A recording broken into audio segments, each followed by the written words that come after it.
Unit 5, Lesson 3, Present Value of an Annuity.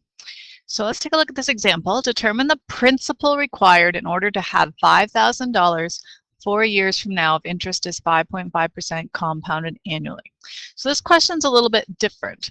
We want to have $5,000. That's not what we're putting in right now.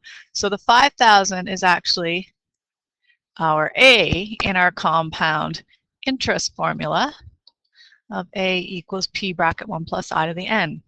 4 years from now, compounded annually, so there's no adjustment to our N. 4 times 1 is 4, and our interest rate would be 0.055.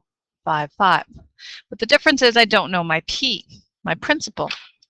So I know that I want to have $5,000.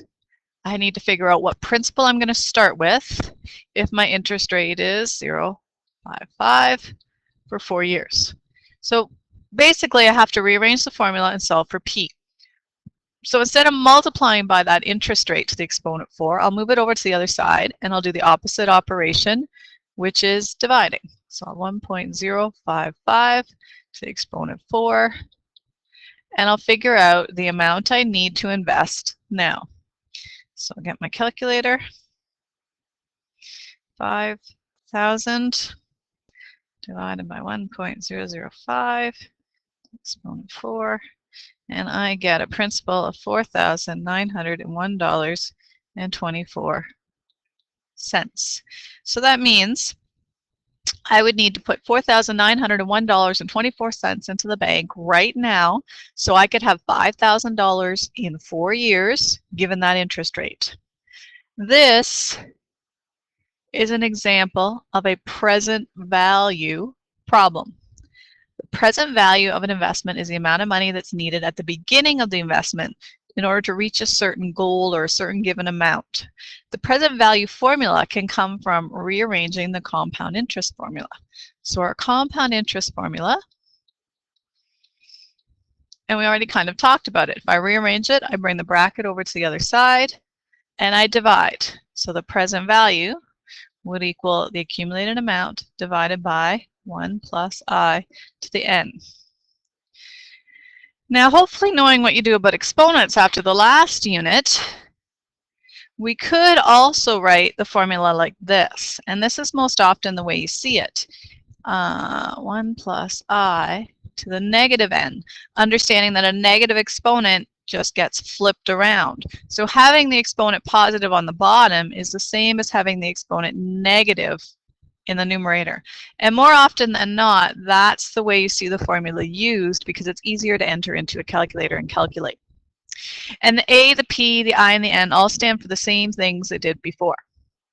So let's take a look at a couple of examples, and then you can try some. So determine the present value for each of the following. $4,500 is needed in 6 years if interest is 3% compounded quarterly. So my $4,500 is my A. It's what it's accumulating to in 6 years. Remember, I'm compounding quarterly. So over 6 years, that's 4 times each year. So my N would be 24. I'm calculating interest 24 times in 6 years. And my interest has to be divided 4 times that year. So 0.03 divided by 4.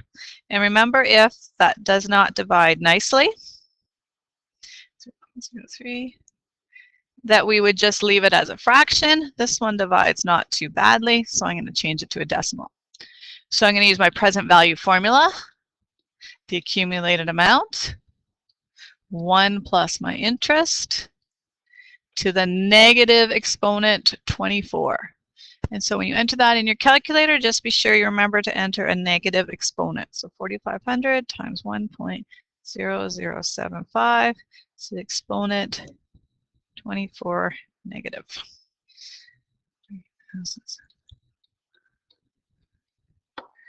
Okay, so one thing about present value is your answer should always be smaller than what you started with, because we're talking about the amount of money you need now to grow to $4,500 in the future. So you're going to start with less than $4,500. So that's a good check on your answer to make sure that when you're doing present value, it's smaller than what you started with.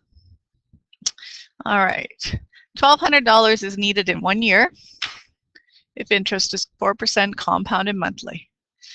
So I want to have $1,200. I want to know how much I'm going to need now. I'm compounding monthly, so 1 year times 12 times a year, and would be 12. And my interest rate would be 0.04 divided by 12 times a year, which is not a nice fraction. It's a repeating decimal. So we're going to leave the interest rate like that. So our principal would be 1,200 times 1 plus 0.04 over 12 to exponent negative 12. So part of the thing with finance questions is really knowing how to use your calculator. It's really important that you have your calculator and you get to know how to use it and trust that you know how to use it. So I've got $1,153.02 that I need at the beginning of the year to earn $1,200. Last one.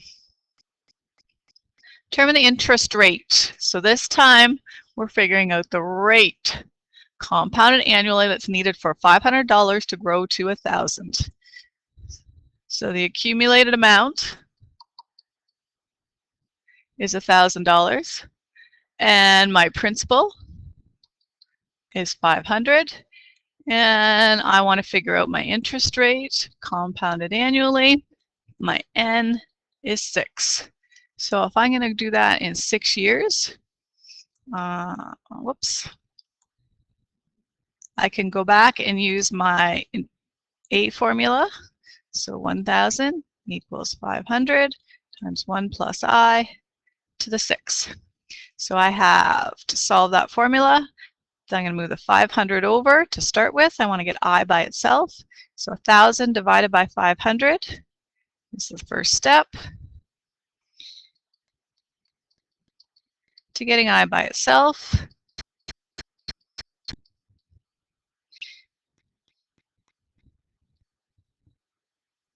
So to finish solving this, we moved our 500 over and we did 1,000 divided by 500 and got 2. Now I need to get the I by itself. To get the I by itself, I've got to move the exponent 6 over to the other side. The opposite of something to the exponent 6 is the 6th root. So just like the opposite of squaring something is the square root, the opposite of something to the exponent 6 is the 6th root. Whatever exponent you've got, you can take that root. So that'll be a crazy decimal in your calculator. So we're going to do two things at once. We're taking the number over, the exponent over, and then we're going to take the plus 1 over. So root 6 of 2, take away 1, is what our interest rate is going to be. So if I do that on my calculator, the 6th root, some of you will have a root key on your calculator. You'll see y square root x. That's the one you want. You're going to have to play around with it a little bit to get it to work. It should be 1.122, and then when you take away the 1, you're going to have 0.122. And if I slide this down a little bit here, so we've got a little bit more space, we'll see our I is 0.122, or if I change that to a decimal, it'd be about 12.2%. So I need an interest rate of about 12.2% for my $500 to grow to $1,000. You'll notice that $500 to $1,000 is really doubling your money. So I'm doubling my money. If I want to know in 8 years what I have, I'm using all the same numbers except my exponent will be 8. So I can take a little shortcut and start at this point in my equation, because I know I'm going to the same numbers. 1,000 divided by 500 is still going to be 2.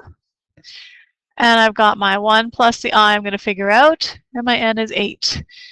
And we talked about if I have exponent of 8, the opposite is root 8. And then I'm going to take away my 1 to get the I by itself. And if I type that all in my calculator, we're going to have 2 minus 1 is about 0.91, or about 9.1%. And the last one, in 12 years, same numbers, 2 equals 1 plus I to the 12 this time. So I'll be doing the 12th root of 2, take away 1 to get I by itself. So the 12th root of 2, take away 1 is about 0.059. So we have about 5.9%. There's a little rule. Let me just see if I can adjust that to fit on the screen. So when money is doubling, the interest rate, I, multiplied by the time, has to equal 72 for the money to double. We've just demonstrated that. This is called the rule of 72. So if we look at our interest rate, 12.2, or about 12, times my 6 years, that's about 72. If we look at our other one, our interest rate of about 9% times our 8 years, that's also about 72. And if we look at our last one, our interest rate of almost 6% times 12 is about 72. So for money to double, the time it's invested times the interest rate will always equal 72, the rule of 72. All right, there's some questions for you to try.